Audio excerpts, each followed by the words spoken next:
Good morning. It's been nearly a year since Ontario first declared a provincial emergency in response to COVID-19. A lot has happened since then. But one thing that hasn't changed is our government's steadfast commitment to do whatever it takes to defeat COVID-19 and keep people safe. Protecting people's health and people's jobs is our #1 priority. It was a priority this time last year. It is still our priority today. Last March, Ontario was the first jurisdiction in Canada to present an economic and fiscal update that reflected the realities of the global pandemic. Because in a time of uncertainty, people need to know that their government has a plan. They need to know that their government has their backs. And as part of our ongoing commitment to transparency and accountability, Ontario has continued to provide regular fiscal updates to its action plan, including throughout the first quarter finances in August, November's 2020 budget, and most recently through our third quarter finances in February. And now it is time for another update. On March 24th, I will deliver Ontario's 2021 budget. Our government's second pandemic budget will focus on protecting people's health. And we will have a plan. We'll continue to have a plan. And we'll follow up in every respect to a plan to defeat COVID-19. And we'll protect people's jobs and economic well-being as we continue to face this pandemic. As more and more people are vaccinated, the light at the end of the tunnel grows brighter and brighter. As more and more people are vaccinated, the light shines even brighter. And I know we will all remember seeing that first person vaccinated here in Ontario, one of our frontline heroes, a personal support worker named Anita. And I can promise you that vaccinating everyone in Ontario is going to be priority #1 in our budget. Our focus has got to be protecting health and jobs today. And even though that light is shining a little brighter each day, we're going to take nothing for granted. The job is not done. This caution is necessary to save lives, and is also necessary for our economic and fiscal recovery. Because as I often say, without healthy people, you can't have a healthy economy. So we'll defeat this virus by working together. And when we do, our collective efforts will turn to unleashing the growth that we are going to count on for a strong recovery. You're going to hear the Premier, my Cabinet colleagues, and I talk about growth an awful lot in the coming months, because economic growth is the way Ontario will recover stronger from COVID-19. In the 2020 budget, we started to build the foundation for a strong economic and fiscal recovery fueled by inclusive, sustainable, and ambitious growth. We outlined our plan to invest $4.8 billion to support jobs in the here and now, while removing barriers that would hold Ontario back from a strong recovery from COVID-19. That included a reduction of job-killing electricity prices, and reducing taxes on jobs, and connecting unserved and underserved communities with a historic investment in broadband. Providing workers with skilled trainings, including those impacted by the pandemic, such as tourism and hospitality workers, to help them connect to the jobs needing high-demand skills. This is the foundation for the growth we will build in the coming months. And once Ontario is vaccinated and COVID-19 is behind us, the day will come when we no longer wake up fearful of a virus that makes us sick. A day when no longer fear for our jobs or our small business. The day will come, not in years, but in months. And when it does, the people of Ontario will rise up to meet the challenge of recovery. Until then, nothing will distract us from our shared mission to protect people's health and our economy. We have made record investments to protect Ontario over the past year. Whether that's the $1 billion in payments we have made to small business affected by the COVID-19 restrictions through the Ontario Small Business Grant Support Program, or the additional $2.1 billion in contingency funding we made available last month to shore up our response to the pandemic's second wave and the emergence of new variants.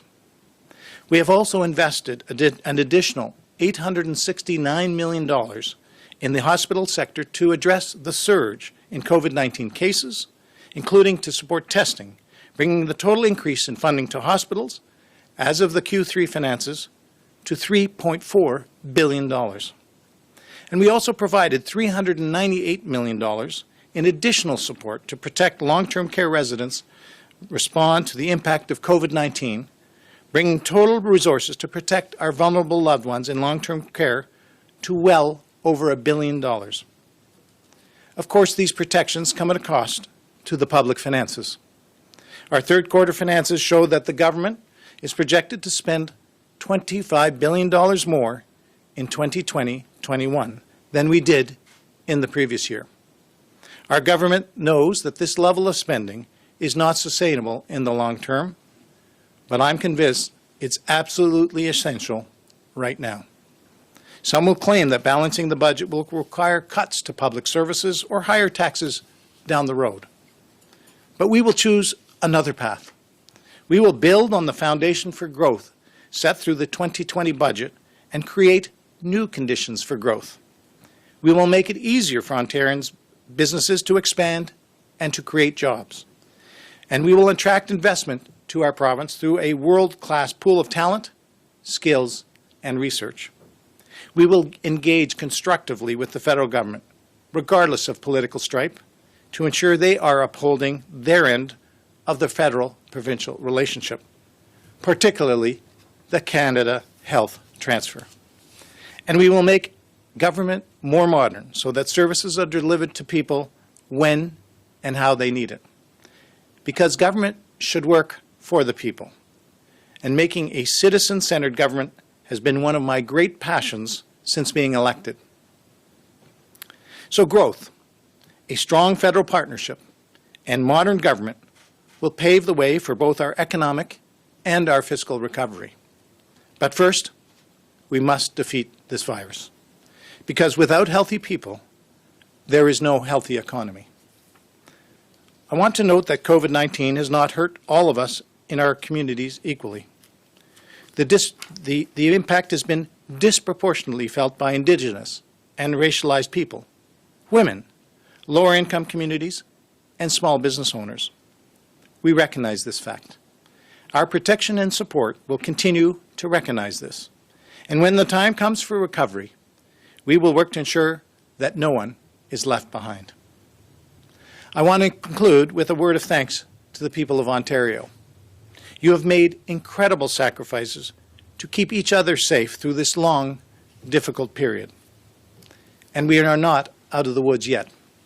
Ontario will continue to step up for the people and job creators, making sure they have the support they need now to help them survive and recover from the impacts of COVID-19, and to keep looking out for each other. L'Ontario continuera d'être là pour toute la population et les créateurs d'emplois. Nous allons nous assurer qu'ils reçoivent le soutien dont ils ont besoin maintenant pour se remettre des effets de la COVID-19 et pour continuer de s'entraider. To those small business owners who are struggling right now, to the workers who have lost their jobs, to our loved ones in long-term care, to the families who are burnt out from the pressures of COVID-19, there is hope on the horizon. We know more about this virus now than we did last year. Ontario has a robust vaccine delivery strategy well underway. And our recovery will be built on a strong foundation for growth, not painful tax hikes or cuts. Tomorrow will be brighter, and our province will be stronger. So thank you again to everyone doing their part to protect each other. And know that your government will continue to protect you and support you. Thank you, and I'd be happy to take some questions. We'll start with one question on the floor and then move over to the phone line with one question and one follow-up. Bonjour, Monsieur le Ministre. Vous parlez de protéger les travailleurs, les emplois. Je pense qu'il y a beaucoup de travailleurs, de syndicats qui se demandent est-ce que vous allez inclure quelque chose pour les congés de maladie payés dans votre budget? Est-ce que c'est planifié? Est-ce qu'il y a quelque chose pour ça? Le Premier ministre, merci pour cette question. Le Premier ministre était clair. Nous avons un programme aujourd'hui et ça marche. Avec notre collègue fédéral, on a créé un programme qui a plus d'1 milliard de dollars et on voulait que tout le monde accède à ce programme parce que c'est un bon programme. Il y a à peu près 700 millions de dollars qui est toujours disponible de ce milliard de dollars. Alors, j'espère que tout le monde va accéder à ce programme. And we'll go to the phone line now for questions. Your first question comes from Laura Stone with the Globe and Mail. Please go ahead. Hi, Minister. Hi, Laura. I'm hoping you can expand on vaccinations. You said that will be the number one priority in the budget. How exactly is the budget going to address this? What more can the province do? Does this mean you're going to try to source vaccines or build capacity in the province for any sort of future pandemic? What more can be done that's not being done now? Well, thank you, Laura, for that question. First off, let me say I have and our government has complete confidence in General Rick Hillier and the vaccination team that have been working around the clock 24/7 to roll out these vaccines. And vaccines are giving us hope. The plan is in place. People are getting vaccine. But, Laura, let me be clear. The job is not done. We don't know what the variants of concern will look like. Later today, you're going to get an update from the medical professionals, Dr. Williams, Dr. Barbara Yaffe, our epidemiologist, because there is concern about the variants of concern. So the job is not done yet. I liken it to we're in the ship, the COVID ship. It's been stormy seas. We can see land, but we're not there yet. So our budget will continue to address the needs and make sure we have the funds so that we can safely take the COVID ship into safe harbor. What? And just in terms of cuts or tax hikes, can you explain how it's possible at all to get Ontario back on track financially without having to do either of those things, and how exactly you're going to create these conditions for growth? Well, yeah, thanks again for that follow-up, Laura. We've been clear since we first got elected that we believe in the people of Ontario. We believe in the resilience, the innovation, the entrepreneurial spirit in this province. In fact, Ontario was leading the country in job creation before the pandemic. We've also said that we would spare no expense to protect the health and well-being of the people of Ontario. But we have an eye on tomorrow. And so making sure that we continue to make the investments in our economic well-being, get that ship, as I say, to safe harbor, and then build the economy even stronger than before. And we are doing it right now. We've been doing it since we got elected, cutting unnecessary red tape, making Ontario open for business, promoting the Ontario spirit for Ontario Made. And so we'll continue that path because I believe in the people of Ontario. I believe in the resilience of the people of Ontario. And I think, along with the Premier, Ontario can lead job creation, not just in Canada, but in North America. Next question. Your next question comes from Brian Lilly with the Toronto Sun. Please go ahead. Hello, Minister. You've definitely made the theme of the budget pretty clear, with protecting health and jobs being front and center, not only on the podium, but coming from your lips. But the recovery part, you seem to be saying that's in the background. If the budget's for the full year, in General Hill, you're saying every adult that wants a first shot can get one by June 20th. Shouldn't there be also a focus on recovery and growing once the pandemic does subside? Yeah, thanks, Brian, for that question as well. I'll take you back, Brian, to the November 2020 budget, where we announced almost $5 billion for investing in economic recovery. So it's not, we will continue to build on that economic recovery plan. We have a dual role here. We have to make sure that we get the job done. The variants of concern, the potential for a spike in cases and overwhelming our hospitals, our ICU units, our ventilators is very real. So we have to manage that, and that is job number one. At the same time, I believe that we have been doing, is making those investments to support the economy. I highlight the Small Business Ontario Grant Program to help small businesses. We've had over 90,000 businesses since we launched that program in January apply and receive funds. So this is the type of things we'll continue to invest in, and we'll have more to say, of course, in the budget. So as I always say, stay tuned, restez à l'écoute. Follow-up, Brian? The FAO report is out this morning, and it's now saying that the contingency fund for COVID has $4.7 billion. Every time one of these reports comes out, you're accused of sitting on money that could protect health and jobs. So why is there any money left is the question that I keep hearing from people. Well, I wish I was sitting on a pile of cash. Thanks for the follow-up, Brian. First off, I want to thank the Financial Accountability Officer and his team for the report. One thing I would highlight, there's a time delay between him having the information and the report, so it's playing a little bit of catch-up because I was right at this podium on February 10th outlining how that money was spent. And in fact, the Financial Accountability Officer report highlights that the money is being spent in the fourth quarter. So, for example, he doesn't have in his report the $1.4 billion that we're spending for that small business grant program that I mentioned, or the $600 million that we spent for PPE. So there's a number of items. They're playing a little bit of catch-up. I think what's really important to note is two things. One is we're spending the money because the Premier said, and I've been clear, that we're going to spend what it takes. And every quarter I come out here, or my predecessors come out here, and we show you the numbers. In fact, that's what transparency and accountability is all about. I come from the private sector. It's important to be transparent and accountable.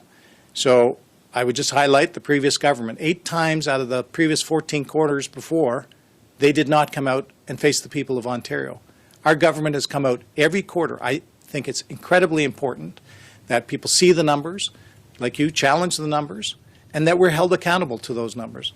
And on those numbers, I would say we are spending the money. We have demonstrated time and again. I showed you on February 10th exactly how that money was spent. Next question, please. Your next question comes from Terry Kane with BNN Bloomberg. Please go ahead. Yes, hello. We have a question to do with housing. Yesterday, economist David Rosenberg on our channel said that this country is in a housing bubble. It might be one of the biggest of all time. Are you concerned about recent price gains in the Greater Toronto Area, and what is your government prepared to do to make sure a bubble doesn't burst? Well, as a finance minister, your job is to always worry, and be understand the facts. Certainly, the Bank of Canada, our federal institutions are very aware of those types of things. The officer of the Superintendent of Financial Institutions monitors the situation very closely. That's in Ottawa. Provincially, what we look at is the supply. And our government has been clear from day one that the best way to deal with housing is to not only create more supply so that there's more options for people, but also to increase affordable housing in that mix. And our government has been very active since day one on both counts. And I look forward to the time when housing is more affordable for the many Ontarians, because everyone deserves the opportunity to rent or own and have a safe roof over their heads. Follow up? No, that's fine. Thank you. And the next question will be the final question. Your final question comes from Robert Benzie with the Toronto Star. Please go ahead. Hi, Minister. I was just curious if the budget is going to have a timetable, a pathway back to balance. I mean, I know it's probably a few years out, but are we going to see some kind of roadmap back to balance? Well, thanks, Rob, for the question. As I said earlier, stay tuned, restez à l'écoute for the budget, which is now 13 days away. What I can say and what I will say is this: I think two things. One is that job number one is to make sure that people are safe and that we focus on the economy. So we're doing those things right now. These deficits, which are necessary in this environment, are not sustainable in the long term.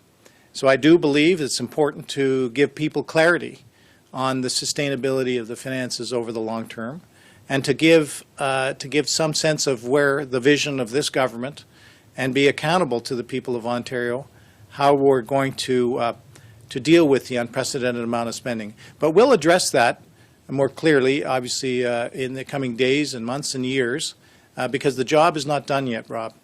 Clearly, we have more to do to deal with variants of concern, which means these variants, and who knows what else is around the corner. But we won't relent, because that is job number one. And follow up?